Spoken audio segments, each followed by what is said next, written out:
So you're in a little bit of a dilemma on that. We need to leave that kind of fuzzy on this, but we need the authorization to follow the leads, put the troops in, and play this.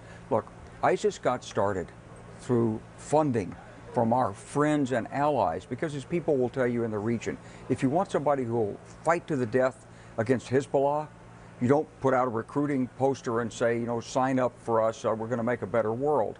You go after zealots, and you go after these religious fundamentalists. That's who fights Hezbollah. But General, I'm hearing you on... It's like a Frankenstein. I'm hearing you on keeping Syria fuzzy, but I mean, they've been very clear in wanting to destroy and dismantle ISIS, so that's not fuzzy to me at all. The question would be, if they wipe out ISIS in Syria, which is the goal, then what with Bashar Assad? Yeah. There has to be a plan for that phase. Well, some things you can't exactly plan that clearly because you're dealing in the realm of politics. So part of it is, can you get the Russians to withdraw their support from Bashar Assad? How would you do that?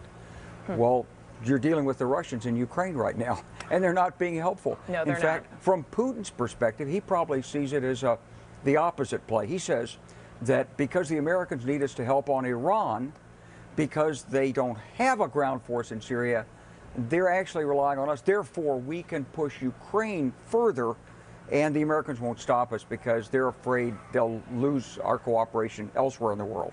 So he's playing it that way. So this is difficult. You can't always lay everything out linearly in advance.